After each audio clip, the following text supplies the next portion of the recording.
Buenas noches, estimados participantes.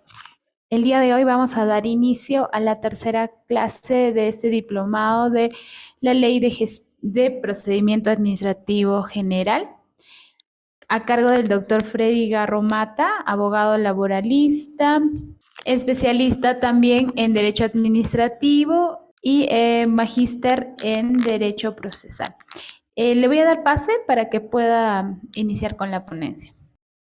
Muy bien, ¿qué tal? ¿Cómo están, amigos? Muy buenas noches a todos los participantes, a los que están en vivo y en directo y a los que también de manera sincrónica se van integrando a este diplomado especializado en análisis de la Ley de Procedimiento Administrativo General. Estamos ingresando el día de hoy a una tercera sesión en la cual vamos a tratar 3 puntos importantes en lo que se refiere al análisis de este texto único ordenado de la ley número 27.444. Para el día de hoy vamos a hablar acerca de la motivación del acto administrativo, que cuándo está motivado, cuándo no está motivado, qué actos no constituyen motivados específicamente, como lo indica la ley. Luego vamos a hablar acerca de la nulidad de actos administrativos, como ya estaban también comentando en la sesión anterior, y finalmente vamos a hablar acerca de la eficacia de los actos administrativos, ¿no? O sea, a partir de cuándo es eficaz un acto administrativo, ¿ya? Muy bien, entonces vamos a tratar de hacerlo más dinámicos. Entiendo que hemos estado en las 2 primeras sesiones, incluso hasta pasando más de la hora, un poco tarde, pero vale hacer el sacrificio como para poder obtener estos resultados. Y no solamente por el certificado que avala el diplomado, sino también los conocimientos que ustedes seguro en su momento lo van a aplicar en su centro de labores, ya sea como funcionario o servidor público, o también puede ser como abogado litigante, o como cualquier persona que aplica estos conocimientos que ha obtenido a través de este diplomado. Muy bien. Entonces vamos a pasar Catherine, por favor, si me ayudan con las diapositivas para poder hablar acerca, en primer lugar, de lo que es la motivación del acto administrativo. En la primera clase, que cuando desarrollamos los principios generales del procedimiento administrativo, en el artículo 4 del título preliminar encontramos el segundo principio importantísimo dentro del procedimiento, que es el debido procedimiento, el principio del debido procedimiento. Y cuando hablamos del principio de debido procedimiento, ya también habíamos adelantado que hablamos de esa facultad, de ese derecho que tienen los administrados de poder presentar medios probatorios, realizar sus descargos, acceder al expediente, efectuar sus informes, etcétera, etcétera. Pero que dentro de ese principio está contenido también por extensión de que el administrado tiene el derecho a que la administración o la entidad pública pueda emitir un acto administrativo debidamente motivado y fundado en derecho. Entonces, y este tema de la motivación tanto de resoluciones administrativas y resoluciones judiciales también está contemplado en nuestra Carta Magna, y por tanto eso hay que tenerlo muy en cuenta. Entonces, cuando nosotros hablamos de la motivación de un acto administrativo, vamos a hablar acerca de la garantía, que es una garantía constitucional del administrado que busca evitar la arbitrariedad de la administración al emitir los actos administrativos. O sea, el funcionario, servidor público, no puede abusar de su facultad para emitir un acto administrativo como mejor le parece, sino que tiene que estar debidamente motivado, ¿ya? Esto es una extensión, como lo decía, del debido procedimiento en la cual los administrados tienen el derecho a obtener una decisión motivada y fundada dentro de la legalidad. Conforme ya lo hemos indicado, está en el numeral 2 del artículo 4 del título preliminar del TUO de la ley número 27.444. Pasamos al siguiente. Hoy vamos a tener que correr porque tenemos bastante por hablar, tenemos muchas diapositivas que poder compartir con los participantes. Mientras usted va compartiendo también en los grupos a la gente que quiere participar en estas clases de esta noche, vamos dando la bienvenida. Gradualmente se están integrando el resto de participantes. Mandamos también, por favor, al resto de grupos que han participado anteriormente en los diplomados y los cursos que dicta CEOBRA. Vamos a hablar acerca de lo que dice la ley número 27.444 44 acerca de la motivación del acto administrativo. Porque lo primero que yo dije hace unos minutos atrás es el contenido general dentro del marco tanto de la Constitución y también de lo que indica el título preliminar. Pero si nosotros nos vamos a el artículo 6º, ¿no? Numeral 6.1 del TUO de la Ley de Procedimiento Administrativo General, lo vamos a encontrar de manera explícita esta conceptualización de lo que debe ser el acto administrativo. Textualmente ahí nos va a decir que la motivación del acto administrativo debe ser expresa mediante una relación concreta y directa de los hechos probados, ¿no? Relevantes del caso específico y la exposición de las razones, ¿no? Tanto fácticas y jurídicas y normativas, como dice ahí, ¿no? Que justifican la decisión que va a adoptar la administración, ¿ya? La motivación del acto administrativo exige la necesaria claridad y contundencia de este requisito de legitimidad del proceder legal en materia administrativa. O sea, entre lo que se señala prácticamente en los hechos, entre los medios probatorios o entre las razones o los requisitos que contempla como antecedente para la emisión de un acto administrativo, tiene que haber una claridad, tiene que estar de manera expresa, estipulado en el acto administrativo para determinar que hay una motivación correcta. Pasamos al siguiente, por favor. En esta tercera sesión estamos hablando de la motivación del acto administrativo en una primera parte de nuestra exposición. ¿Ya?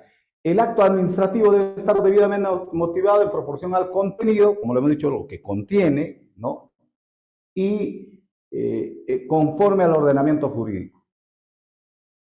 ¿Ya? Un ejemplo de esto podríamos señalar, en el caso, vuelvo a reiterar, de un trabajador que pretende que se le reconozca un derecho laboral, un beneficio, una bonificación, debe acreditar, por ejemplo, con sus contratos, sus informes o un acta de negociación colectiva para poder acreditar que sí le corresponde un beneficio.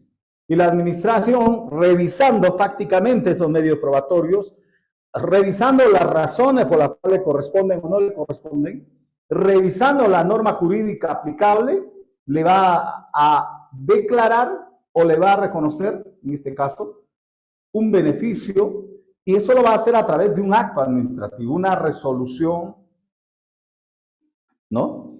En la cual pueda sustentarse de manera clara y expresa que sí le corresponde. Usted se da cuenta cómo se va a motivar un acto administrativo.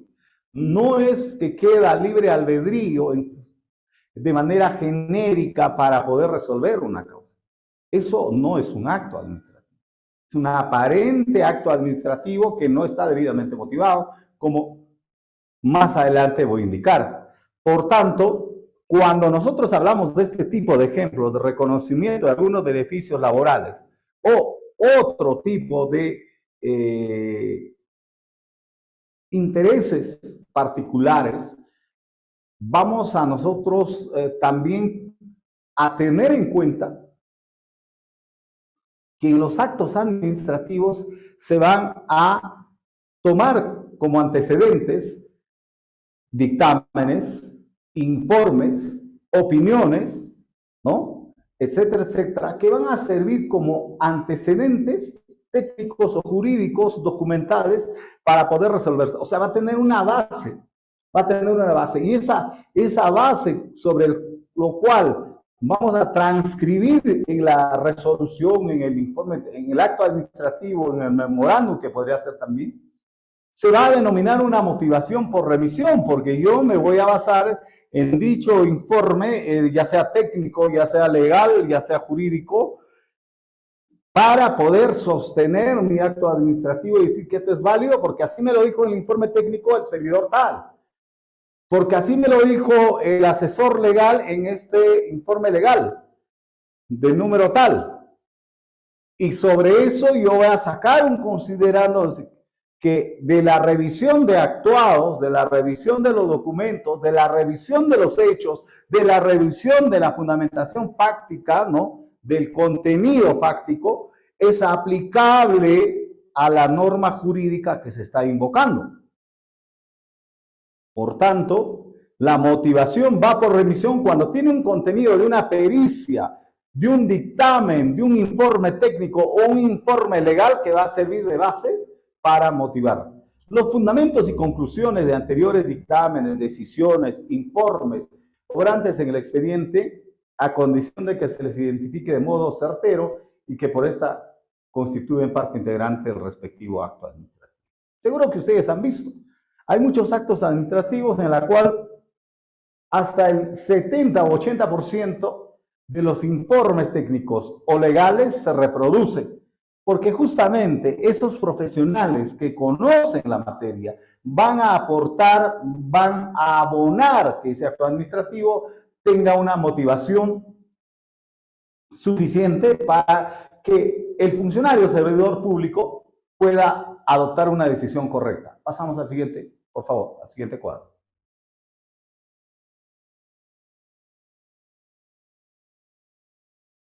Cuando la decisión que ha emitido la administración a través de un funcionario o servidor público van a adolecer de motivación. Porque no todos los actos administrativos van a estar debidamente motivados. No todos los actos administrativos van a estar debidamente fundamentados. ¿Ya? ¿Cuándo adolecen de motivación?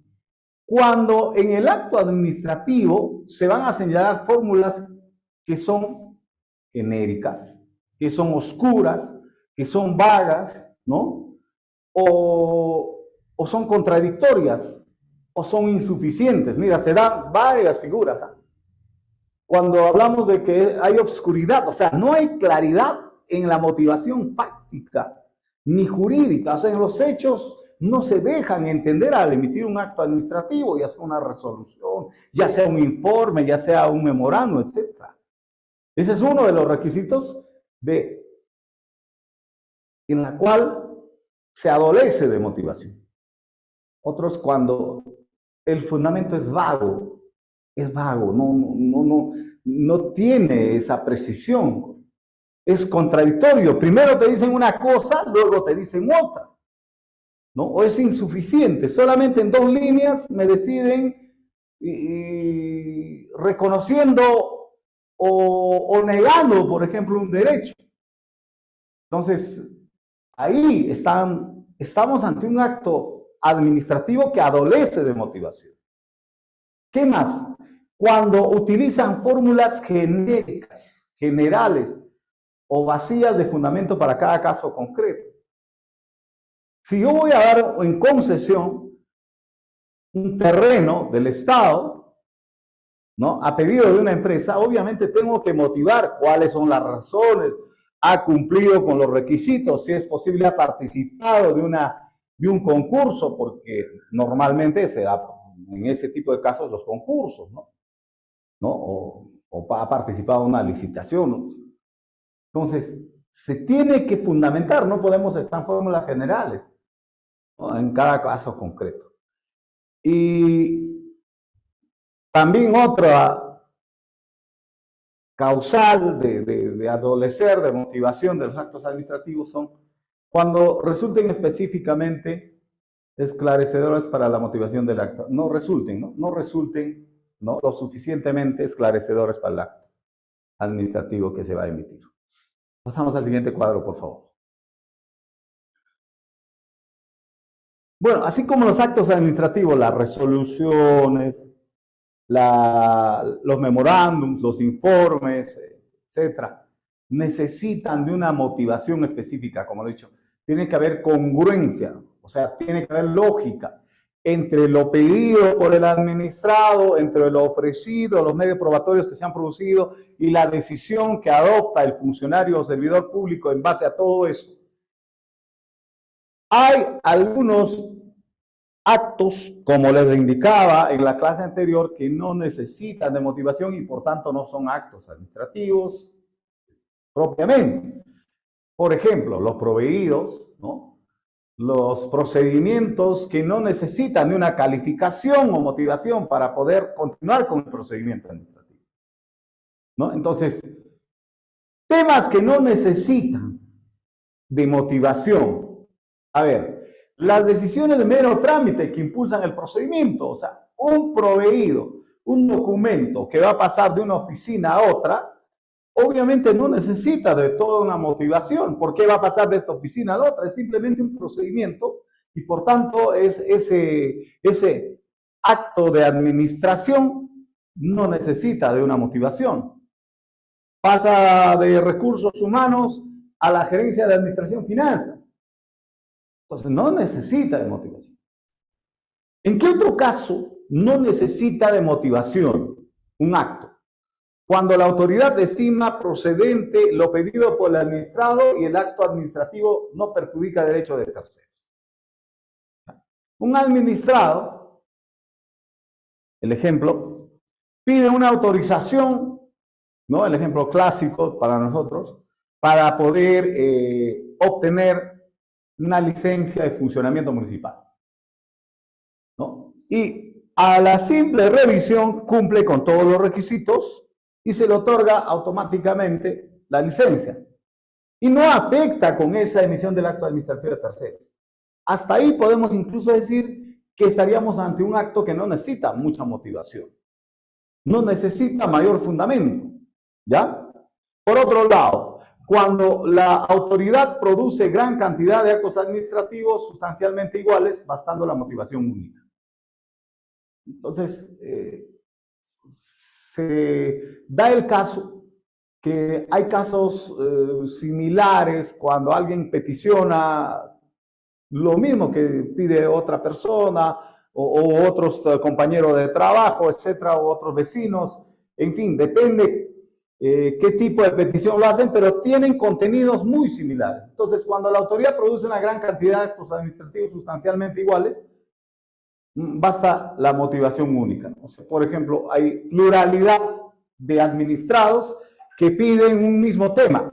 Entonces, sobre esa misma fundamentación, sobre esa misma motivación, sobre esa misma decisión, van a resolver. Y por tanto, ya no van a estar, pues, para cada uno de ellos aplicando cuestiones diferentes, ¿no?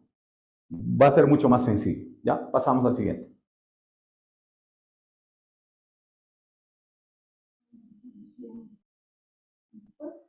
Sí, nulidad. Luego pasamos. Hay que pasar, le mandé un modelo, por favor, de resolución, por favor, para poder explicar un poco más, porque no solamente se trata de dar los conceptos y también de lo que dice la norma, ¿no? Sino que también nosotros vamos a revisar los ejemplos de cómo son los actos administrativos que están debidamente fundamentados y cuándo no están debidamente fundamentados. Si revisamos la segunda resolución, por ejemplo, del Poder Judicial, para ir nosotros analizando cada uno de estos aspectos, ¿no?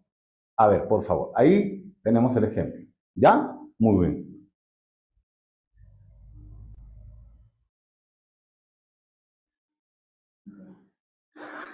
Saludando a cada uno de los amigos que ya están enlazados, están llevando este diplomado desde el primer día de clases. Esta semana vienen a partir del día miércoles, es el día del amor, día de San Valentín, pero igual nosotros estamos ahí también continuando con el diplomado, con las lecciones correspondientes y nos vamos miércoles, jueves y viernes, ¿verdad? 3 días, miércoles, jueves y viernes vamos a continuar en la noche de 7:30 hasta las 8:30 o aproximadamente hasta las 9, más no, para no cansarlos, pero lo más importante es que ustedes van a tener además el material grabado y también el material que se les va a enviar de manera virtual para que puedan continuar con su capacitación y obtener el certificado que los habilita automáticamente para participar en los concursos de las diferentes instituciones públicas sobre todo. Este diplomado sirve para que usted participe en concursos, por ejemplo, del Ministerio Público, Poder Judicial, cualquier otra entidad del sector público, piden que por lo menos tengan un diplomado en la Ley de Procedimiento Administrativo General. Y esto lo decimos porque a cada momento nosotros, cuando revisamos las convocatorias y las bases de los concursos, casi en todas se presenta Ley de Contrataciones del Estado y su reglamento, Gestión Pública, Ley de Procedimiento Administrativo General y también en Gestión de Recursos Humanos. Esos 4 diplomados o cursos son los básicos para poder participar en casi la mayoría de los concursos donde hay convocatoria de personal. Y esto se los contamos porque nosotros estamos revisando permanentemente cuáles son los requisitos que están pidiendo para las convocatorias en diferentes instituciones públicas de nuestro país. Pero a eso hay que añadirle, es de acuerdo a qué plaza te presentas, ya vas a hacer otras capacitaciones. Por ejemplo, si te vas a presentar una plaza de presupuesto público, tienes que tener una capacitación de presupuesto público, ¿no? Si te vas a una plaza de contabilidad, obviamente, o de tesorería, tienes que tener la capacitación de SIAP, SIGA y otros instrumentos que también se manejan en la administración. Si vas a participar en una plaza de recursos humanos, tienes que tener, pues, mínimo tu diplomado en gestión de recursos humanos o el sistema, ¿no?, de recursos humanos. Y además tienes que también participar en este tipo de diplomados de análisis de la Ley de Procedimiento Administrativo General. Hablamos de actos administrativos como una manifestación de la voluntad, ¿no?, de la administración pública, voy a decirlo así, ¿ya? Porque es bueno recordar, hay elementos dentro del procedimiento administrativo, ¿ya? Y sujetos del procedimiento administrativo. Eso lo vamos a hablar un poquito más adelante, pero me adelanto ya porque la idea, hay que tener la idea. Donde uno de ellos es el administrado, que es la persona natural o jurídica que va a pedir algo a la administración. Y la administración es la entidad pública, sea gobierno local, regional, gobierno, poder ejecutivo, organismos constitucionales autónomos, ¿no? Ahí están, pues, el Tribunal Constitucional, Jurado Nacional de Elecciones, la Oficina Nacional de Procesos Electorales, etcétera, etcétera. Y a ellos van a pedir una respuesta, o estas instituciones de oficio también van a impulsar actos administrativos. Y para ello hay que nosotros respetar principios y también todo el procedimiento que contempla como norma general, como marco general, el compendio de la Ley de Procedimiento Administrativo General, el texto único ordenado de la ley número 27.440. Por tanto, para emitir un acto administrativo no vamos a utilizar solamente nuestro criterio, no solamente vamos a utilizar nuestros conceptos básicos, sino hay que respetar lo que nos dice tanto esta norma y también lo que nos dice nuestra Constitución, porque es bien claro, cuando nosotros vamos a nuestra Constitución Política del Perú, nos vamos a ubicar en el artículo 139. ¿Qué incisos? Inciso 14, inciso 20, ¿no? Inciso 6, ¿no? Revisamos la Constitución y la propia Constitución nos va a hablar de la motivación de las resoluciones judiciales, que por extensión en pronunciamientos que ha dado el Tribunal Constitucional, mis estimados amigos, también nos dice que la motivación de resoluciones administrativas es una garantía para el administrador. Una garantía para que tengan la confianza que la administración pública, que los funcionarios y servidores van a responder con una fundamentación basada en hechos concretos, en medios probatorios válidos, ¿no? En un razonamiento jurídico de acuerdo a la norma aplicable y traen como consecuencia adoptar una decisión fundada en derecho. No es cualquier decisión. Y entonces vamos con una resolución modelo. Si me puede poner a pantalla completa sería muchísimo mejor, por favor, si me puede poner. Con una resolución administrativa del Poder Judicial, por ejemplo, del 28 de diciembre del año 2022. Resolución administrativa 465. Ahí está. Muy bien. ¿Ya? Ya. Correcto. Mira, Esta es una resolución administrativa que va a resolver un recurso de apelación interpuesta por una administrada. Entonces acá ya vamos nosotros también diferenciando que en el Poder Judicial, si bien es cierto, tenemos jueces, tenemos auxiliares, tenemos operadores de justicia que trabajan. Si bien es cierto, los jueces sacan sus resoluciones judiciales, pero también al interior del Poder Judicial, como poder del Estado, también se emiten actos administrativos. Y ahí es donde ellos también trabajan con el texto único ordenado de la Ley de Procedimiento Administrativo General. En el presente caso, estamos hablando de una resolución administrativa como acto administrativo resolutivo, en la cual lo primero que vamos a identificar, y ahí vamos subiendo un poco más, primero identificamos los vistos, visto, ahí nomás dejé el visto. Cuando se dice vistos, se refiere a lo que podemos observar. Y ahí que tienen, vistos el recurso de apelación interpuesto por la señora tal. Entonces, lo primero que ha visto el funcionario servidor público para resolver es un recurso en un documento presentado, con un número de expediente, ¿no? Que va a impugnar otro acto administrativo, ¿ya? Y ahí dice, contra la carta 0531-2022. Esa carta, mira, esa carta lo han tomado como un acto administrativo que ha sido pronunciado en primera instancia. ¿Ah? ¿Me comprende o no, licenciada Kate? Esa carta, mira que no, algunos dicen, no, pero el acto administrativo solamente es en una resolución, porque aparecen los sabelotodos y se olvidan que hay actos administrativos que pueden estar en memorándum, que pueden estar en cartas, que pueden estar contenidos en informes, ¿no? Entonces, y así. Pero hay algunos que dicen, no, ¿cómo te van a notificar un acto administrativo en una carta? ¿Cómo es posible? No, eso no es acto administrativo. Un momentito, primero hay que identificar. Y ahí está, por ejemplo, una carta. Una carta que emite la Gerencia de Recursos Humanos y Bienestar. Entonces, ¿qué vemos? El recurso, primero. Segundo, estamos viendo una carta que dio origen a ese recurso de apelación. Tercero, estamos viendo el informe legal 1170-2022, elaborado por la Oficina de Asesoría Legal de la Gerencia General. ¿Te das cuenta? Hasta ahí nomás tenemos 4 documentos que sirven de antecedente y que son los vistos, lo que, o sea, como yo como funcionario tengo que haber visto, cotejado, evaluado, analizado para poder emitir una resolución, tomar una decisión. Ya. Entonces vamos por partes. El contenido de un modelo, ¿no? Base de acto administrativo, que viene a ser una resolución administrativa, viene a ser lo siguiente. Las partes. Primero, vistos, considerando. Seguimos bajando. No mucho, por favor. Ya se pasó. A ver. En este caso, en el considerando, ya van directo, mis estimados amigos, a analizar la carta.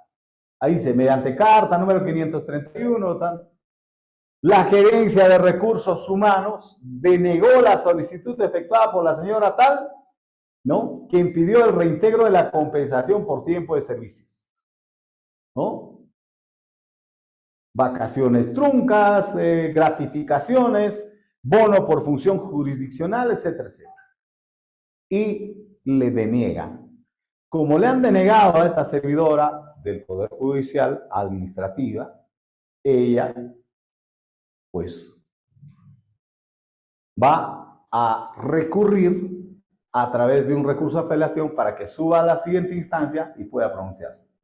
Sigue bajando y en lo considerando, si ya van analizando, bajamos un poquito más por favor, segundo considerando, que sobre los afectados por la nulidad es necesario precisar, ¿no? Que de acuerdo al inciso 4 del artículo 3, etcétera, etcétera, ¿no? Dice que un requisito, mira, ahí está, ahí viene ya lo que hablamos la semana pasada.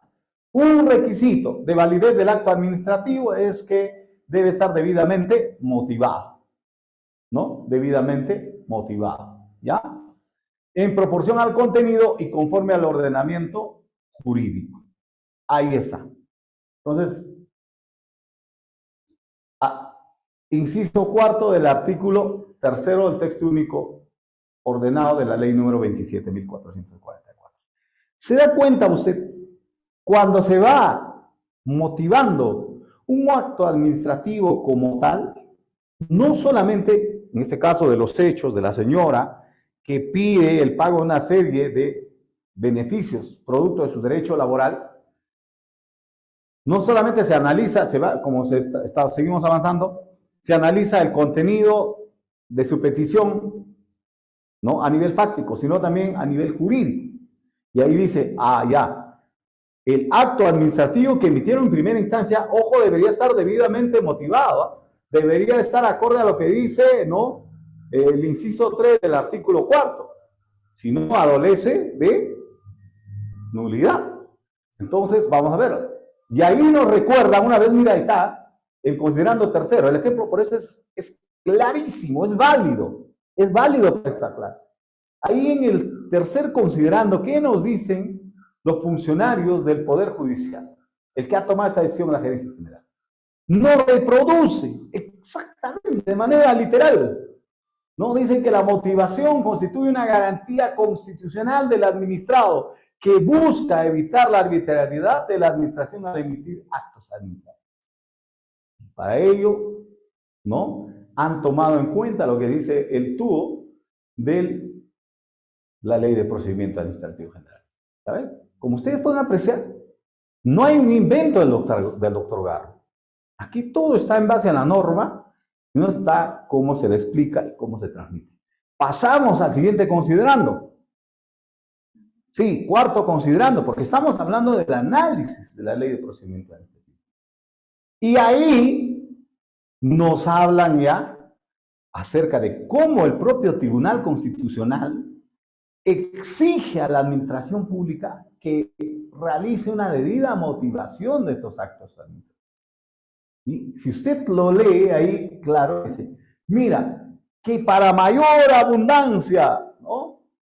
En la sentencia del Tribunal Constitucional que resuelve, ¿no? El acto, que resuelve el expediente 4123-2011, ¿no?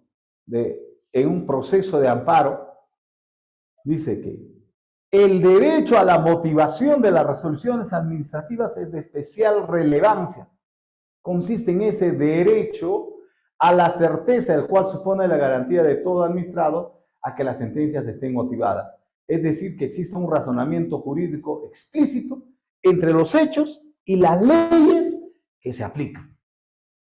Y continúa la motivación de la actuación administrativa con los razonamientos en que se apoya, es una exigencia ineludible para todo tipo de actos administrativos.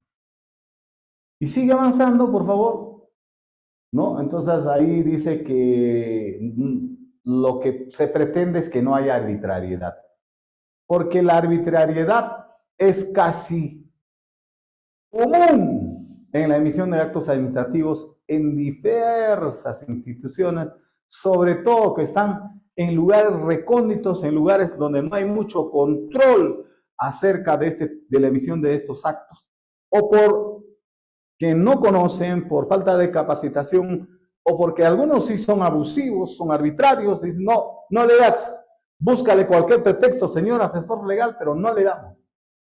Y aún así le corresponde, no sé, tú lo sacas al próximo año. En caso de derechos laborales, por ejemplo, la mayor excusa que utiliza, ¿qué es? No hay presupuesto. Entonces, en el presente caso, seguimos analizando. A ver, me confirma si me están entendiendo bien, si me están escuchando bien, por favor. ¿Todo va bien? A ver, por favor, levanten la manito, pónganle un clic, por favor. Porque esa es la idea, ¿no? La idea es compartir con ustedes estos conocimientos, es analizar estos conocimientos. No se trata de que yo venga acá y solamente les voy a transmitir, ¿no? Lo que nos dicen los artículos a modo de análisis, ¿no? Sino también que me entiendan.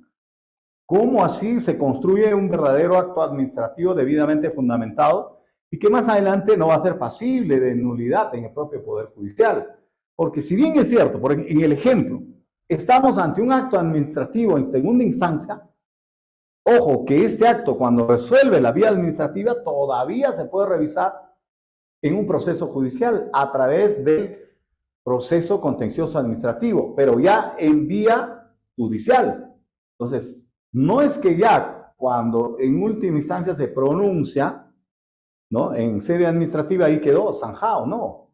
Tenemos para poder revisar en el Poder Judicial. ¿Correcto? Muy bien. Entonces yo creo que podemos continuar, ¿no? Entonces, con el quinto considerando, por ejemplo, mis estimados amigos, nos dice, sobre la vulneración del derecho de la petición, el artículo 117 del texto único ordenado de la Ley de Procedimiento Administrativo General, se establece que cualquier administrado, individual o colectivamente, puede promover por escrito el inicio de un procedimiento administrativo ante todas y cualesquiera de las entidades. Cuando nos hablamos del artículo 117, vamos a hablar acerca del derecho de petición, que es concordante con el numeral 6 del artículo 20 de la Constitución, del derecho de petición.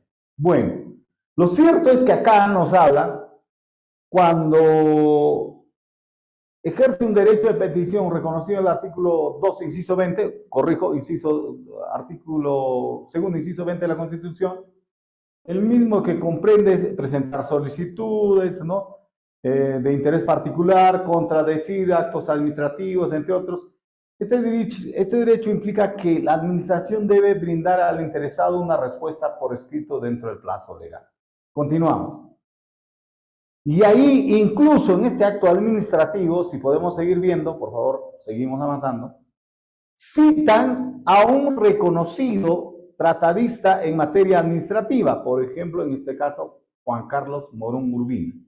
El librito que esta vez hemos utilizado no es de Juan Carlos Morón Urbina, pero Juan Carlos Morón Urbina es un reconocido estudioso del derecho administrativo que ha generado una serie de libros. Bueno, nosotros para este caso hemos estado trabajando con Luis Alberto Guamán Ordóñez, que es otro también reconocido jurista, y también otros materiales que nos han servido de fundamento para poder transmitir. Entonces, y así se va armando, se va elaborando, redactando un acto administrativo como corresponde. Entonces ahí dice que por lo expuesto es necesario declarar la nulidad del acto administrativo contenido en la carta, ¿no? Número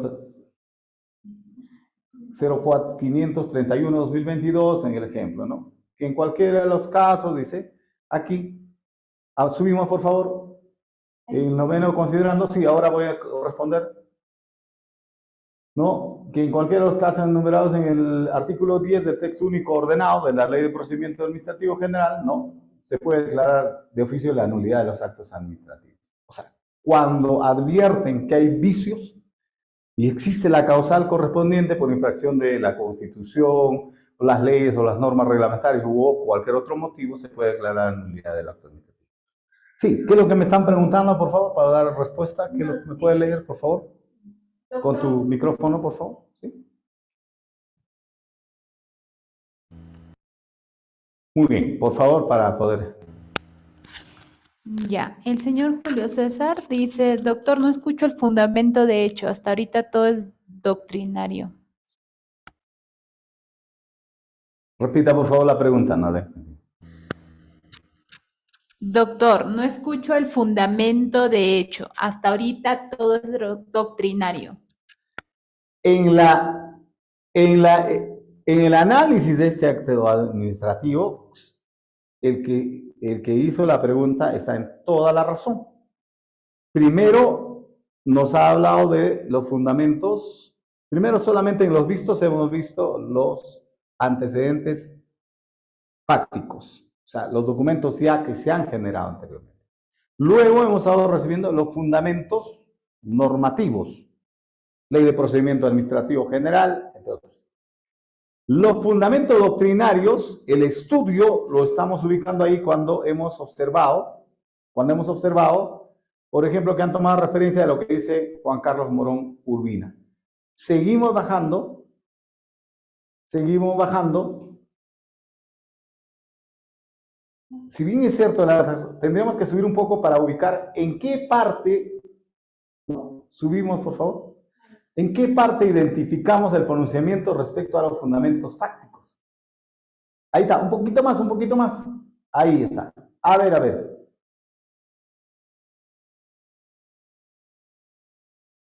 En el séptimo considerando, nos dice lo siguiente. A ver, para el que estaba preguntando, no sé si es suficiente o no es suficiente. A ver, yo también en parte estaría de acuerdo con alguien que está atento y me está diciendo, doctor, no me parece suficiente la motivación de los fundamentos fácticos. Sin embargo, acá en el considerando séptimo nos dice lo siguiente. A ver, ustedes están también en pantalla completa, ¿no? Con toda la resolución, ¿sí?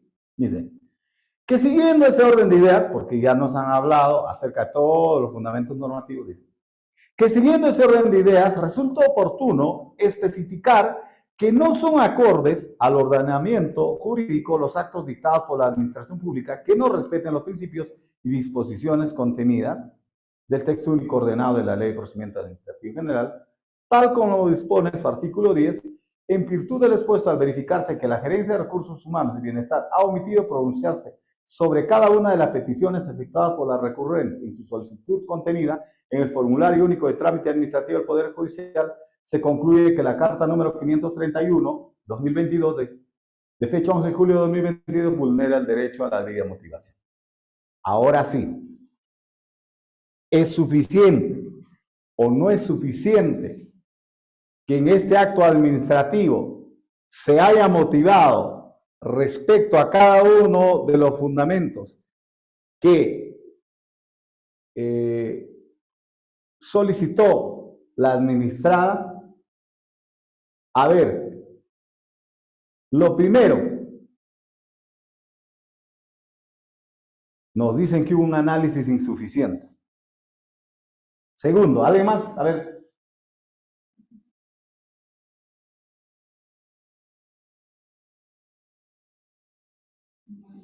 ¿Qué pasa? A ver, para los que están presentes, yo sé que me siguen desde el primer día de clases. ¿Qué pasa cuando la administración no se pronuncia respecto a cada una de las pretensiones que ha solicitado el administrado? Como en el caso concreto. ¿Qué principio está afectando?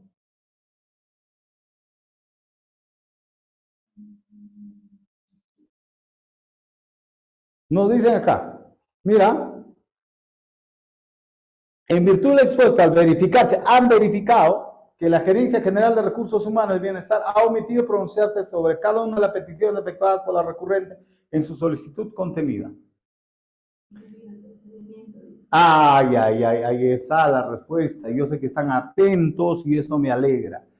Lo primero que se ha afectado es ese principio y a veces se dan cuenta que tenemos que conocer el principio, perdón, los principios, los 19 principios identificados en el artículo 4 del título preliminar.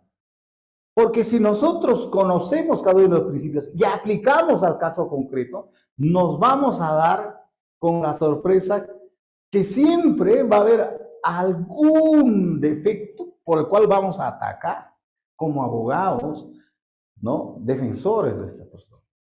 Y en caso de los funcionarios y servidores, también vamos a identificar, vamos a hacer un mea culpa, decir, oiga, me estoy equivocando, me equivoqué en esto. No sé si lo hice a propósito, lo hice por falta de conocimientos, por inexperiencia o porque no acomodé, no ordené bien mis ideas.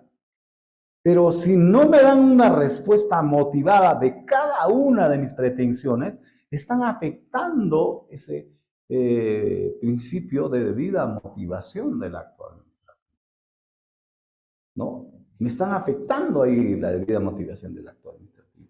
Por tanto, eso va a ser pasible de nulidad en la siguiente instancia, como han identificado en este caso. Pero dirán, doctor Garro, usted solamente nos dice que es pasible de nulidad, pero en la práctica usted dígame cómo entonces planteo esa nulidad. En el caso concreto que estamos viendo, lo han hecho a través de un recurso de apelación, del cual vamos a hablar en unos minutos más, acerca de la causal en la nulidad y cómo se encausa la nulidad. Pero doctor Garro, dígame cómo lo hago. Ah, ya, muy bien. Yo voy a invocar lo siguiente, conforme lo voy a indicar en las diapositivas que en unos minutos más voy a explicar. Artículo 10, numeral 1, por contravención ¿a qué? Diré, a la Constitución. Ahí está.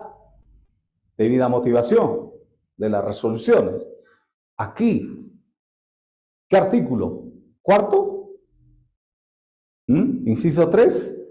Artículo 10, numeral 1, contravención a la ley y el reglamento. Claro que sí. Claro que sí. Eso va a ser tu fundamentación jurídica. Pero tu fundamentación fáctica de los hechos, de cómo mal han trabajado ese acto administrativo, tú lo vas a explicar. Mi primera pretensión fue tal y no se pronunciaron, hicieron un vacío, un mutis, una inacción, una falta de pronunciamiento por parte de la administración. ¿Se da cuenta? Esa resolución mándaselo a todos los que están participando, por favor, Catherine, para nosotros poder compartir con ellos, ¿no? Pronunciamientos que obviamente hacen operadores de justicia. Y también los operadores de justicia se pueden equivocar. Para eso justamente nosotros tenemos que ir capacitándonos, tenemos que seguir estudiando, tenemos que seguir revisando, ¿no? Seguir analizando, porque cada caso concreto es distinto. Solamente cuando son casos similares, por ejemplo, 34 trabajadores de la Universidad Nacional de Santiago Antonio Mayor despedidos por mala interpretación del caso, obviamente voy a sacar una resolución pues con un mismo similar fundamento y ya no voy a estar haciendo uno por uno, ¿no? Son casi similares, como se habla, ¿ya? Muy bien. Entonces, he ahí el ejemplo de un acto administrativo, creo que trabajado como para poder ser aprobado. Sin embargo, ya pues los abogados pueden encontrarle quizás también ahí algún defecto. ¿Qué termina diciendo? La parte resolutiva. ¿Qué termina diciendo? ¿Qué dice la parte resolutiva?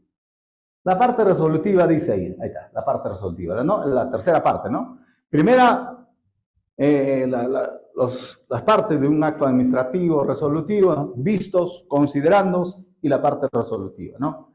Declarar la nulidad del acto administrativo contenido en la carta número 531/2022, ¿no? Respecto a los pedidos de diferentes beneficios, ¿no? De pago de vacaciones truncas, gratificaciones, etcétera, de una trabajadora, ¿no? Formulada por la señora tal.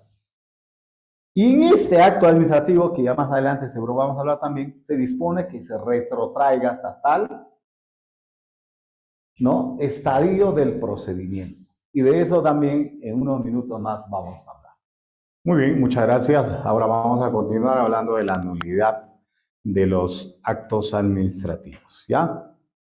En primer lugar vamos a tener una idea clara, ¿no? De lo que es la nulidad, ¿no? ¿Qué es la nulidad?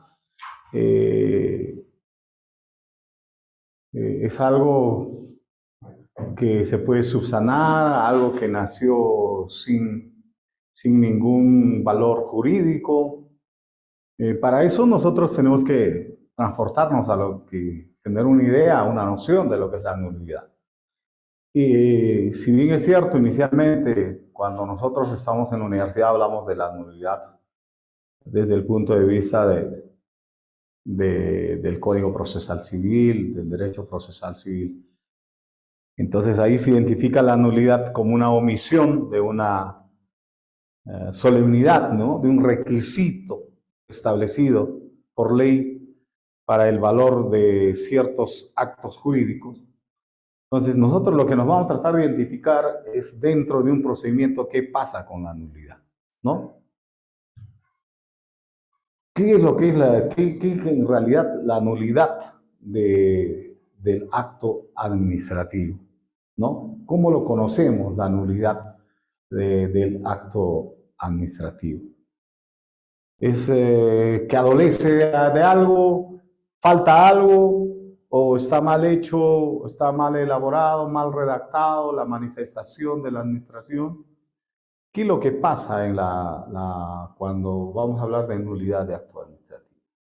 Y ahí vamos a tener la ayuda a memoria, la idea de que cuando hablamos de nulidad de acto administrativo, estamos ante la falta de idoneidad del acto para producir los efectos jurídicos pretendidos en su manifestación.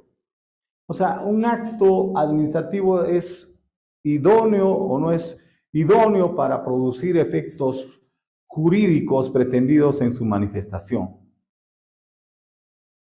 Vamos a identificarlo en las siguientes diapositivas. Continuamos, por favor. A ver, y es ahí donde, mis estimados amigos, vamos a poder identificar lo que nos dice el artículo 10 del texto único ordenado de la Ley de Procedimiento Administrativo. Ahí vamos a encontrar las 4 causales identificadas para determinar la nulidad de un acto administrativo. Muchas veces nosotros los abogados, y cuando estamos en el ejercicio de la defensa, de la asesoría y el trabajo con diversos clientes administrados, solamente tomamos como ejemplo el primer caso, o el numeral 1 del artículo 10 de la Ley de Procedimiento Administrativo General. Pero también hay otras causales. Si bien es cierto, como regla general, para poder identificar más rápido y trabajar también la nulidad de actos administrativos, siempre nos vamos a basar con la primera causal. Ahora sí, para lo que me estaban pidiendo, y me decían, doctor, díganos cuáles son las causales. Si están trabajando con su librito, van a ustedes ir al artículo 10, y este es más completo, ¿no? Este es más completo, a ver. Algunos están con su texto, otros están sin texto. Los que están sin texto se basan nomás con nosotros. Y nosotros acá, por ejemplo, este libro ya es mucho más,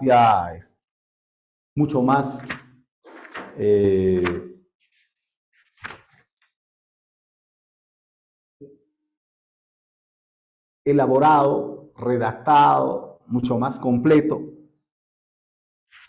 Nos da la posibilidad de encontrar, por ejemplo, acá las 4 causales de nulidad, ¿no? Acá las 4 causales de nulidad debidamente explicados. Y nosotros lo que vamos a hacer es analizar cada una de estas causales. Si bien es cierto, nosotros hemos dicho que la nulidad de un acto administrativo se va a dar a raíz de que dicho acto no es idóneo porque adolece de una causal por la cual va a perder ese valor que inicialmente se le dio. Entonces vamos a decir, pero ¿cuáles son las razones por las cuales el acto administrativo puede ser declarado nulo? Primero, la contravención a la Constitución, o sea, la vulneración de alguna norma de nuestra Constitución Política del Perú, de nuestra Carta Magna. Cuando se vulnera algún artículo de nuestra Constitución, tenga por seguro que ese acto administrativo va a ser declarado nulo más adelante, sea por nulidad de oficio o nulidad de petición de parte. ¿Ya? Ejemplo, si nos vamos al artículo 139 de la Constitución, usted va a encontrar ahí, ¿no?, cómo deben trabajar los jueces, los magistrados, los operadores de justicia, qué derechos se tienen que respetar, y ahí también está uno del derecho a la motivación. Y eso, por extensión, también se ha llevado a la Ley de Procedimiento Administrativo General, artículo 4, principio de debido procedimiento, artículo 6, numeral 6.1, y ahí usted va a empezar a revisar también cuándo está motivado, cuándo no está debidamente motivado un acto administrativo, cuándo es pasible de nulidad. Ahí está. Primero, cuando se infringe, se contraviene la Constitución Política del Perú. Segundo, cuando se contraviene a una ley orgánica o ley ordinaria. Leyes orgánicas son leyes que crean una institución, que crean un aparato del Estado. Por ejemplo, ley orgánica del Poder Judicial, ley orgánica del Ministerio Público, ley orgánica de creación de una entidad, etcétera, etcétera. y puede ser que se dicta también un acto administrativo resolutivo en contra de dicha ley, ¿no? Cuando se emite un acto administrativo también se puede vulnerar una ley orgánica o una ley ordinaria, como este caso, el texto único ordenado de la ley número 27.444 o cualquier otra ley. Si es que se va a actuar en contra de estas leyes, ya sea ley orgánica o ley ordinaria, también usted va a tener una causal de nulidad.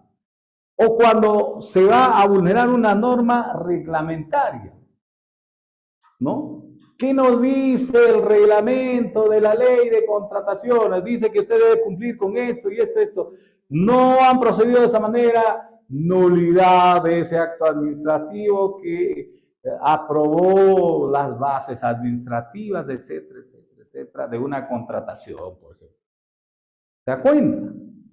Entonces, he ahí las primeras causales que se subdividen en tres, ¿no? Cuando se contraviene la Constitución, leyes, a las leyes, y nos habla ahí de leyes, simplemente de manera así, a la ley. Ya nosotros identificamos leyes orgánicas, leyes ordinarias o a las normas reglamentarias. ¿Ya? Muy bien. La segunda causal, mis estimados amigos, para que se pueda declarar, voy a continuar porque son 4 causales, por favor, tranquilo, ¿no? Tranquila, licenciada, parece que usted también solamente se ha apegado a la primera causal, pero no es solamente la primera causal, ¿no? Ya le hemos dicho, esta primera causal ataca los supuestos jurídicos y la primera relacionada con la Carta Magna. Ahora, la segunda causal abarca las leyes, ¿no? Que hace una distinción de leyes formales y finalmente el quiebre de disposiciones jurídicas reglamentarias. Ahora vamos a la segunda. Pasamos a la siguiente, ahora sí. Segunda causal de nulidad. Estamos en el artículo 10 y tienen 4 causales. Numeral 1, ya lo hemos dicho. Ahora vamos al numeral 2. Por favor, si tienen alguna duda, me escriben o hacen una pregunta ahí con un comentario, ¿ya? Atención, la segunda causal de nulidad, para que usted pueda ubicarse cuando trabaja, ya sea como funcionario servidor público o como abogado defensor, o cuando usted va a participar de un examen de conocimiento, muy probable que le puedan hacer esta pregunta. Estaba viendo el otro día las entrevistas personales cuando desarrollan concursos. Y las preguntas a veces no son tan fáciles. Por tanto, te pueden hacer la pregunta, y yo creo que esto seguro que es una pregunta de cajón, ¿eh? Causales de nulidad de acto administrativo. Segunda causal, el defecto o la omisión de algunos de los requisitos de validez. ¿No? De los requisitos de validez del acto administrativo. ¿Cuándo es válido un acto administrativo? Habíamos nosotros hablado en la clase anterior. ¿Cuándo es válido un acto administrativo? ¿No? Cuando cumple con todos sus requisitos, cuando está debidamente motivado, cuando no vulnera, ¿no? Una norma, ¿no? Y esto está enfocado en el uso deficiente o incorrecto de uno de los requisitos de validez de los actos administrativos. Vamos a hacer un pequeño recordaris de los requisitos de validez de los actos administrativos, porque esto no se puede quedar pues así. En la clase anterior habíamos hablado de los requisitos de validez de los actos administrativos. Entonces, eso es bueno para que ustedes, mis estimados amigos, también tengan, ¿no? Claro este asunto. Un acto es válido cuando su objeto o contenido es jurídicamente posible. ¿Ya? ¿Qué más? Cuando va con una finalidad pública, lo habíamos dicho. ¿Qué más? Cuando está debidamente motivado. ¿Qué más? Cuando ha seguido un procedimiento regular, como lo dijimos. ¿Correcto? Muy bien. Entonces, cuando está debidamente motivado, cuando su objeto es física y jurídicamente posible, cuando ha seguido un procedimiento regular, Cuando todo esto ha sido correcto, no va a haber ningún problema. Pero si no se ha cumplido con uno de esos requisitos, ese defecto o la omisión de algunos requisitos de su validez va a causar la nulidad. Entonces, así. A ver, tenía que emitir un acto administrativo donde sí o sí necesariamente tenía que haber un informe legal. Y ese acto administrativo no tiene informe legal. Miren la diferencia con la anterior causal. En la anterior causal nos ha dicho que es contravención a la Constitución, las leyes o normas reglamentarias. Ahora nos está hablando de un defecto muy probable que se haya desarrollado en el procedimiento de la emisión del acta. Entonces, en el ejemplo es el siguiente. Yo voy a emitir un acto administrativo que necesariamente debe tener un informe u opinión legal y no lo han hecho. Entonces, ¿qué digo? Adolecía de ese requisito de validez porque para resolver dicha causa yo necesitaba necesariamente un informe legal. Y por tanto, adolece. O lo que le están resolviendo es jurídicamente o físicamente imposible de cumplir. Entonces, también adolece de causa nula. Hay un defecto en algún requisito de validez. Pasamos a la tercera causal. Mira, son 4 causales en el artículo 10 del texto único ordenado de la Ley de Procedimiento Administrativo General. Cuarta causal. Perdón, tercera causal. Tercera causal. Los actos expresos o los que resulten como consecuencia de la aprobación automática. Mire, la regla general es cuando se trata de peticiones sencillas en la cual va a haber una aprobación automática, ¿no? Y el acto administrativo es prácticamente emitido en la brevedad posible sin mayor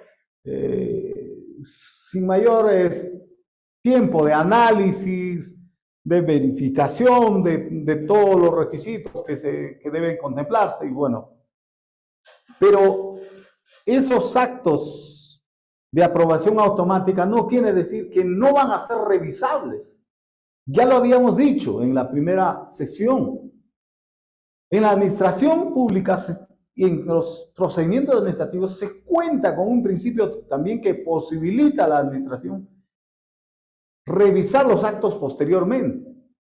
Y ese principio es el principio de privilegio de controles posteriores, ¿no? Entonces, ahí es donde va a venir la revisión de estos actos que han sido aprobados automáticamente y que podrían adolecer de algún requisito, ¿no? Entonces, ahí es donde se podría declarar la nulidad de estos actos que fueron aprobados automáticamente. Por el hecho que fueron aprobados automáticamente no quiere decir que son intocables, que no se podría declarar la nulidad, ¿no? La regla general es esa, ¿no? Dicen, bueno, ese es acto sencillo de aprobación automática, ¿no? Y bueno, ya eso quedó ahí. No. Ojo que sí, que tiene que hacer dentro del plazo legal correspondiente, ¿no? También es objeto, como tercera causal, de nulidad, cuando hay actos que se han dado por silencio administrativo positivo, por los que adquieren facultades, ¿no? O derechos los administrados cuando producto de ese silencio, ¿no? Se da el reconocimiento de un derecho, pero ese reconocimiento de un derecho es contrario al ordenamiento jurídico. Yo acudo a la administración, le pido el reconocimiento de un derecho, pero la inacción de la administración me dice, dentro del plazo correspondiente de 30 días hábiles que me debe dar una respuesta, no me da. Y yo digo, oiga, yo aplico silencio administrativo y por la aplicación del silencio administrativo ya me he reconocido ese derecho. Y eso quedará ya incólume, quedará ya intocable, ya no hay nada que hacer contra eso.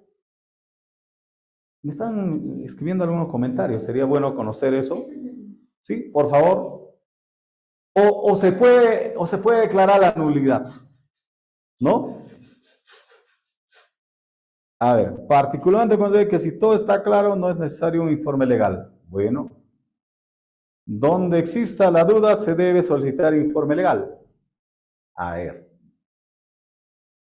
Ojo, que también las instituciones tienen su manual de procedimientos administrativos.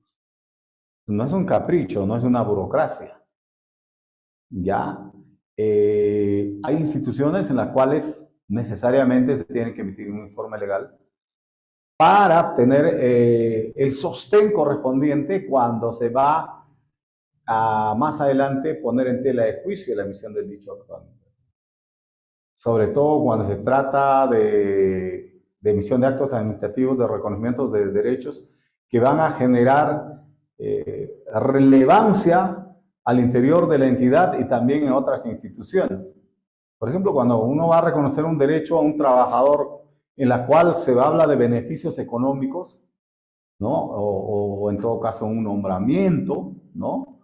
O cuando vas a emitir, como decía, unas concesiones, vas a emitir resoluciones complejas en las cuales necesitan el aval de un informe técnico y un informe legal, yo creo que sí. ¿Ya? Pero estamos hablando, muchas gracias por los comentarios y gracias también por todo lo que están escribiendo. Sé que somos pocos en este momento en el diplomado, pero estamos los que tenemos que estar, porque tenemos el interés de analizar y de seguir mejorando.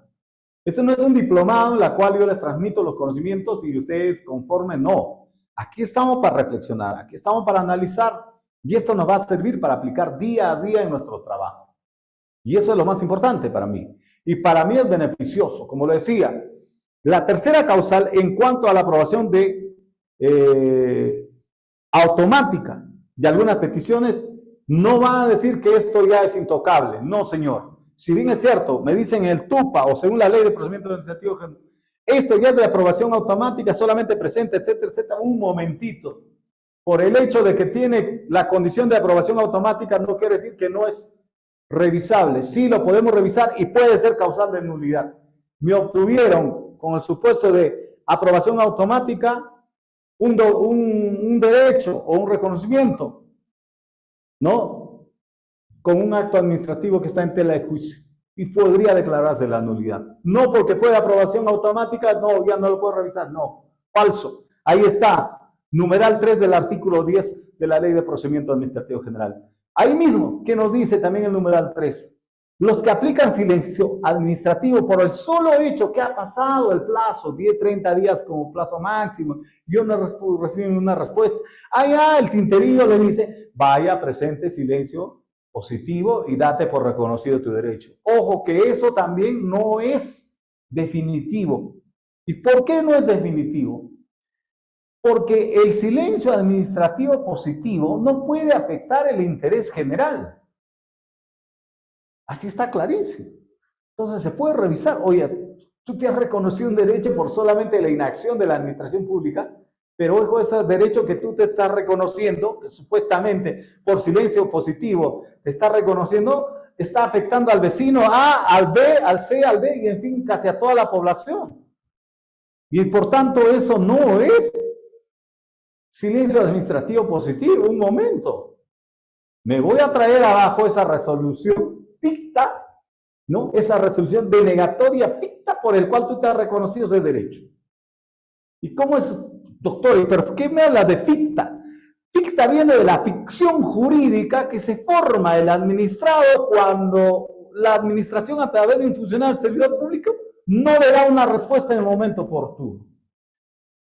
Esa es la famosa resolución ficta, denegatoria, que en algunos casos sí, tranquilamente. Yo solicité que me den, ¿no?, mi licencia, he cumplido con todos los requisitos. En el TUPA me dijo 7 días, el TUPA me dijo 15 días, pero la administración no me dio, entonces yo aplico silencio. Pero está afectando a alguien más, si no afecta a nadie, válido. Pero si afecta al interés general, pongo en tela de juicio y me pueden traer la nulidad. Mira, eso no analizamos normalmente. Normalmente no lo analizamos. Ay, a ver, el privilegio de controles posteriores sí está dentro del procedimiento. Sí está dentro del procedimiento. Como principio, tendríamos que encontrarlo del 1 al 19, ahí está el principio de privilegio de controles posteriores, para poder determinar si efectivamente la administración podría hacer la revisión correspondiente, ¿no? Sean como términos de fiscalización posterior, sean como términos de auditoría, exámenes especiales, como ustedes consideren. ¿Ya? Muy bien. La inactividad de la administración pública no implica que dicho reconocimiento no pueda ser revisado. Eso es respecto a lo anterior, ¿no? Ejemplo, una autorización de concesión mediante un acto administrativo no motivado, o cuando no se cumplen con los requisitos o de documentación o trámites esenciales para su adquisición. Pasamos al siguiente. Cuarta causal de nulidad. Estamos en el artículo 10, numeral 4. Los actos administrativos que sean constitutivos de infracción penal o que se dicten como consecuencia de la misma. Ya. Se emiten actos administrativos como consecuencia de que ha habido actos vedados que pasan de la esfera administrativa a la esfera penal. A ver, un acto que incurre en nulidad absoluta por una decisión administrativa tipificada como delito o dictada como consecuencia de una infracción penal. Un ejemplo me dice, a ver, una subvención concedida mediante corrupción, soborno o constitutiva de cohecho. De esto hay muchos ejemplos. Tal empresa obtuvo su licencia. ¿Y cómo así? Revisan el acto y se encuentran que, no cumplió con este requisito, no cumplió con este. Pero aparte de eso, hay una investigación penal en la cual se ha determinado que a ese funcionario le dieron un monto. ¿Y eso qué es? Cohecho. ¿No? Y van por esa causal, no porque le faltó necesariamente el documento, sino que acá en esta cuarta causal de nulidad es producto, ¿ya? De una infracción penal, ¿no? O como consecuencia de esa infracción penal, ¿no? Otro, el más sencillo, que últimamente se está verificando, no sé cuánto saldrá sentencias en los próximos años o en los próximos meses, no sé. La resolución administrativa a través del cual se designa a un iletrado como un gerente municipal. Si yo sé que mi manual de clasificador de cargos o mi manual de perfil de puestos me dice para ser gerente municipal mínimo tiene que ser un bachiller o un profesional colegiado, de acuerdo a cómo dice el manual, ¿no? De acuerdo a cómo han acomodado a las últimas normas que tienen el aval de la Autoridad Nacional del Servicio Civil. Entonces, pero si yo, a sabiendas que en mi manual de clasificador de cargos o manual de perfil de puestos me dice, para que tengas un gerente municipal mínimo tiene que ser un bachiller o un profesional, y yo lo pongo un técnico sin estudios, obviamente estoy incurriendo en un delito de designación ilegal de cargo. ¿Y qué va a hacer eso? Va a traer como consecuencia no solamente la nulidad, sino también por la infracción penal. Muy bien, pasamos al siguiente cuadro, por favor. Esas son las causales de nulidad. Vamos a avanzar un poco más. ¿No? Instancias para, ¿me podría ayudar, por favor, con la pantalla también para poder llevar las diapositivas en orden? Las instancias para declarar la nulidad. Los administrados plantean la nulidad de los actos administrativos, ya sea a nivel de reconsideración o de apelación, o podrían plantear también como la nulidad misma, dependiendo en qué etapa se encuentran, o cuando ya incluso ya culminada ese acto administrativo, ya cuando ya no está para reconsideración ni apelación, sino van directo como petición de parte de nulidad, ¿ya? Ahora, muy bien, Pueden plantearlo con esos dos recursos, pero también la nulidad de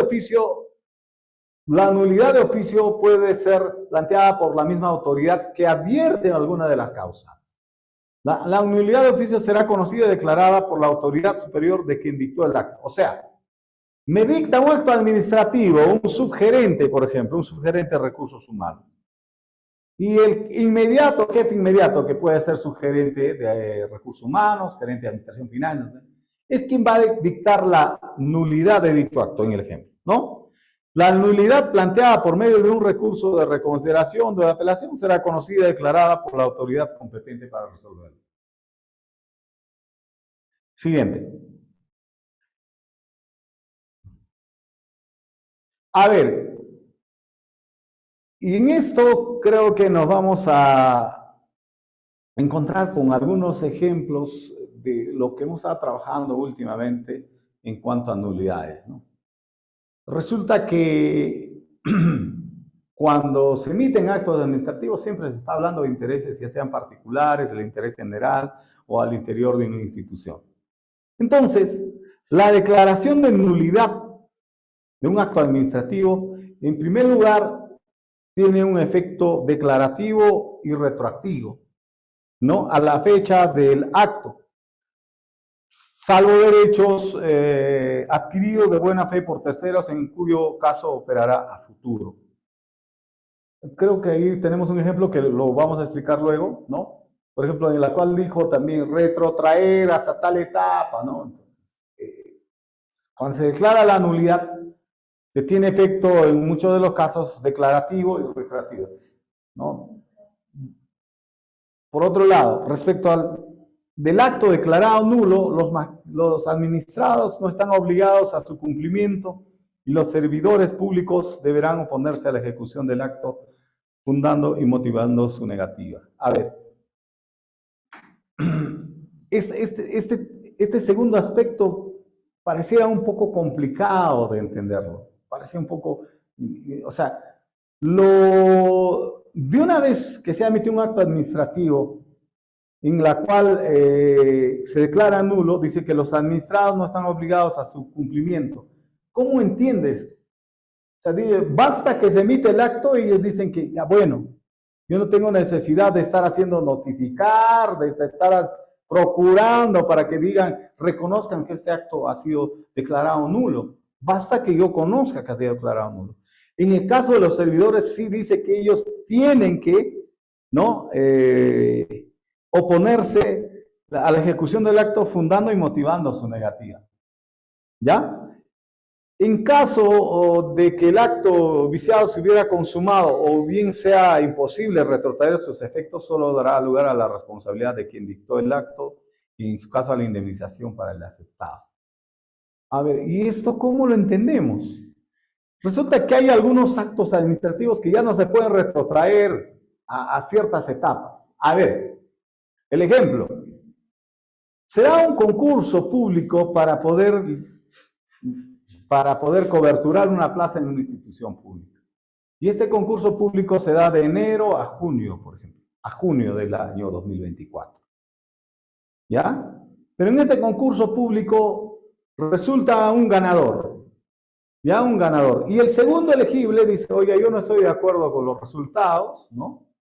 Con los resultados y voy a impugnar. Y lo que yo he impugnado, esa apelación de los resultados finales del concurso, sube a servir. Mientras va a servir, ya pasó toda la etapa del concurso, ya está trabajando el primer ganador, ¿no? Y el primer ganador de buena fe ha participado, etcétera, etcétera. Entonces, ya se consumó la afectación. Hoy es imposible retrotraer los hechos o los efectos. Entonces, ¿cómo se hace eso? Suponiendo que le dan la razón en el tribunal servil. Suponiendo que le dan razón en el tribunal servil, entonces, cuando ya no se puede, ¿no?, retrotraer los efectos, ¿no?, porque ese concurso ya acabó en el ejemplo, entonces solo da lugar a la responsabilidad del funcionario que ha emitido los actos administrativos que han afectado, por ejemplo, a este tercero o a este participante del concurso. Y la responsabilidad, ¿no?, de quien dictó el acto Y lo que pueden hacer es demandar una indemnización por el perjuicio que le han ocasionado. ¿No?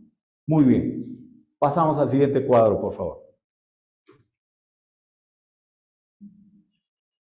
Entonces, estamos hablando ya de eficacia. Cuando hablamos de notificaciones, por favor. A ver. Vamos avanzando, por favor, para poder... Muy bien, ahora sí, correcto. Y el tercer punto de esta noche es hablar acerca de la eficacia de los actos administrativos. ¿A partir de cuándo es eficaz un administrativo? ¿No? Eso es muy importante, la pregunta que nos debemos hacer. ¿A partir de cuándo un acto administrativo va a surtir sus efectos? ¿A partir de cuándo es eficaz? Un acto administrativo es eficaz a partir de la notificación que se le realiza legalmente. Produce sus efectos conforme a lo dispuesto en el capítulo correspondiente respecto a la eficacia de los actos.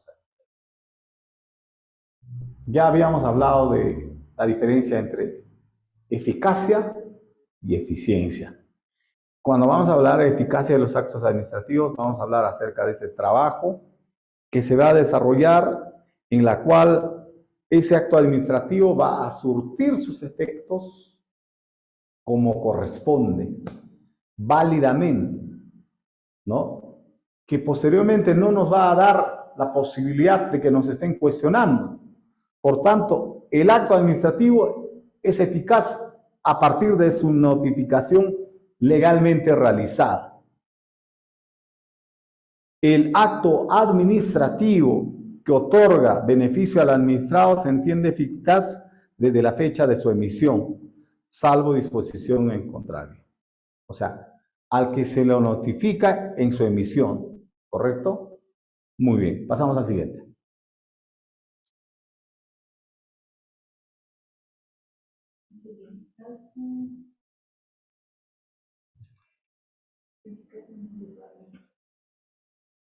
Pero los actos administrativos, mis estimados amigos, cuando se emiten informes, se emiten memorándum, dictámenes, etc. Y por lo general en resoluciones, vamos a hablar específicamente de resoluciones para que no se me pierdan y para también nosotros tener claro el asunto.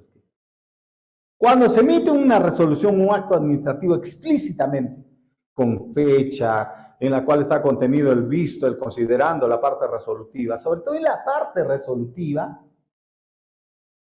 por esas cuestiones que tiene, burocráticas que tiene nuestra administración pública, se puede hacer uso de lo que se señala como eficacia anticipada del acto administrativo. Así que no te sorprendan que cuando tú ves una resolución y en la cual en la parte resolutiva te dice con eficacia tal fecha, sí es válida, mi estimado colega, mi estimado amigo que está participando en el diplomado.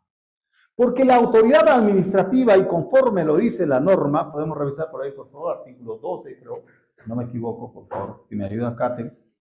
La autoridad administrativa, la autoridad podrá disponer en el mismo acto, ¿no? El mismo acto administrativo que tenga eficacia anticipada a su emisión, solo si fuera más favorable a los administrados y siempre que no lesionen derechos fundamentales, ¿no? O intereses de buena fe legalmente protegidos para terceros. Y que existiera en la fecha a la que pretenda retrotraerse la eficacia del acto. A ver, ¿y cómo le explica esto usted, doctor Garro? Porque hablar de actos administrativos y hablar de eficacia anticipada a veces nos produce cierta incomodidad y confusión. Muchas veces nos han dicho, oiga, si tú le haces así como eficacia anticipada a tal fecha, te van a denunciar, te van a procesar. Pero también yo revisando la Ley de Procedimiento Administrativo General, me voy a dar con los artículos pertinentes y un artículo que me posibilita dar actos administrativos, emitir actos administrativos con eficacia anticipada. ¿Ya? Entonces, nos ponemos a revisar la eficacia de los actos administrativos, ¿no? Para tener claro el asunto. No es que solamente vamos a identificar cómo, no solamente vamos a tener que identificarlos como conceptos que estamos compartiendo en esta noche. Entonces, nos vamos al artículo 17 también con la otra norma, por favor, si revisas. Catherine, en la ley que tenemos actualizada, ¿qué nos dice el artículo 17, numeral 17.1? ¿No? La autoridad podrá disponer en el mismo acto administrativo que tenga eficacia anticipada a su emisión, solo si fuera más favorable a los administrados, etcétera, etcétera. ¿Sí? No, la norma, por favor, sí, también por texto único ordenado de la Ley de Procedimiento Administrativo para poder nosotros tener claro el aspecto. Y para que no nos engañen y para que no nos asusten, porque yo he visto en algunas instituciones, obviamente, no todos manejan el tema del procedimiento administrativo ni las normas. Muchos actúan por costumbre, que por situaciones en las cuales han venido trabajando anteriormente otros colegas, ¿no? Y ya sean funcionarios o servidores, pero tú puedes sacar también con eficacia anticipada tal fecha. No va a pasar nada, te dicen, ¿no? Y otros que no saben o son temerosos y no, yo no puedo sacar lo que ya está, estamos ya casi fin de mes y tú vas a sacarlo con eficacia anticipada al 2 de febrero, entonces ya no se puede, no señor, entonces no, yo tengo miedo, yo no sé qué va a pasar, no lo voy a hacer, ¿no? Ya. Entonces, si nosotros vamos a revisar, acá tengo mi compendio, compendio actualizado, ¿no? En el texto único ordenado de la ley número 27.444, sino que otro libro más grande. Nos vamos a ir al artículo 17, numeral 17.1. Es lo mismo, no ha sufrido la modificación.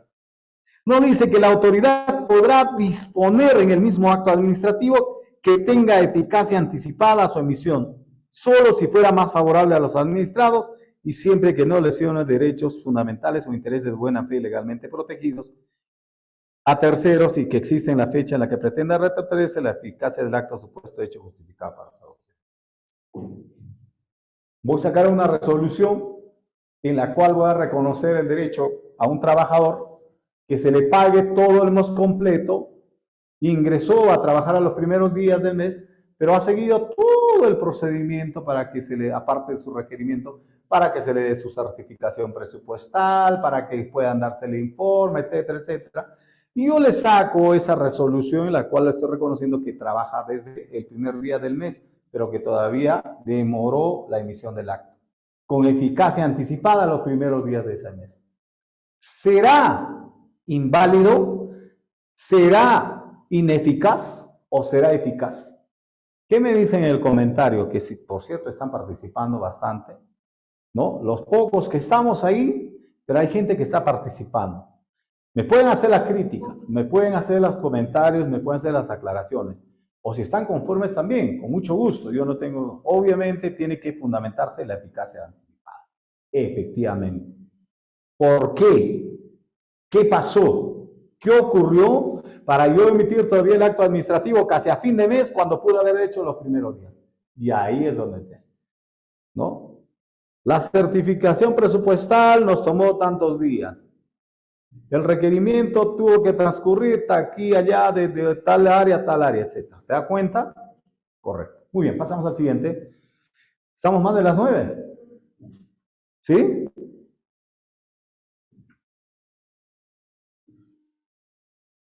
También se puede hacer eficacia de algunos actos en medida de corrección o enmienda, ¿no? Tiene eficacia anticipada la declaratoria de nulidad de los actos que se dicten en enmienda, ¿no? Muy bien, o sea, para corregir, ¿no? Pasamos al siguiente, por favor. Eso es todo. Bueno, mis estimados amigos, muchísimas gracias. Volvemos el día. ¿Con qué temas, por favor, para que la gente esté atenta? Vamos a hacer un avance de lo que podríamos ya tocar el día miércoles, Día del Amor, Día de San Valentín. Estamos en plenos carnavales. Procedimiento administrativo, el expediente administrativo. Vamos entonces a hablar el día miércoles acerca de lo que en sí es el procedimiento administrativo, cómo se empieza, cómo es el expediente administrativo, incluso cómo es el expediente electrónico. En esos tiempos, no les parezca raro, cuando hablamos de notificaciones hemos tratado de hacerlo más resumido, pero la norma contempla también acerca de las notificaciones, por ejemplo, virtuales, electrónicas, los correos, a los telegramas, etc. No vaya a ser que por ahí también le salgan una vez más, porque hay muchos sabiondos que le van a decir, lo que te han notificado a tu correo no vale. Lo que anteriormente te notificaron por telegrama no vale. La norma está ahí. El texto único ordenado de la Ley de Procedimiento Administrativo General que contempla los tipos de notificación. Las notificaciones personales, las notificaciones a través de casillas, las notificaciones por correos. Por ejemplo, cuando tu apelación sirve al servir, te notifican a tu casilla. Cuando las apelaciones suben al Jurado Nacional de Elecciones, te notifican a tu casilla. ¿Te das cuenta? ¿Ya? En algunos casos, notifican también a los correos. Ya, doctor, la eficacia anticipada es lo que antes se denominaba en vías de regularización. No, en vías de regularización creo que es el término de cómo se desarrolla el procedimiento, ¿no? Anteriormente sí he visto en algunos actos administrativos que ponen en vías de regularización, pero lo correcto y lo que no va a ser pasible posteriormente, porque sí, no va a faltar gente de mala leche, disculpen el término, no va a faltar gente en la administración que siempre va a estar buscando un quinto pie al gato. Hasta que van a querer descubrir la pólvora en lo que ya, sobre todo los trabajadores antiguos, entre comillas, los más experimentados, ya saben cómo al interior de todo un procedimiento, cómo se trabaja. Pero siempre no va a faltar alguien, lo ha hecho en vía de regularización. Recién han regularizado. Sí, es cierto, anteriormente incluso se ponía así. Tenía esa denominación. Pero creo que lo correcto y como corresponde y como está en nuestro texto único ordenado es utilizar el término con eficacia anticipada de tal, por tal motivo. En dos palabras puedes poner. Que surte efecto por tal motivo con eficacia anticipada al 2 de enero del año 2000 tal, porque ese día ya, en tus considerando ya pondrás, porque el 2 de enero obviamente ya tendría que trabajar, ¿no? El personal de vigilancia, de emergencia, no sé, de guardia, etcétera, etcétera. Bueno, una enfermera o un auxiliar administrativo que está empezando su trabajo los primeros días del mes de enero, en la cual todavía incluso es feriado, usted no le puede dar eficacia anticipada a un trabajador que no va a afectar los derechos de otras personas. Claro que sí. Yo creo que sí es posible y ahí tenemos el marco normativo. Muchísimas gracias. Entonces, el día miércoles estamos retornando a las 7:30 de la noche. Que pasen un día bonito. Día de la Amistad, Día de San Valentín. Para los que estamos en vivo y en directo y para los que están en sincrónico también serán bienvenidos a la cuarta sesión. Conmigo van a ser 6 sesiones. Luego en la tercera semana viene el doctor Segel Basilio, ¿sí? Y en la última semana ya estará el doctor José María Pacori, ¿no? José María Pacori. Así que son 4 semanas que dura este diplomado en un análisis concienzudo del texto único ordenado de la Ley de Procedimiento Administrativo General. Y para los que se están integrando poco a poco en estos días, ya se contactan con el número que les está facilitando Catherine Garro Ángeles para que puedan obtener los materiales y la certificación correspondiente. Muchísimas gracias. Será hasta la siguiente sesión.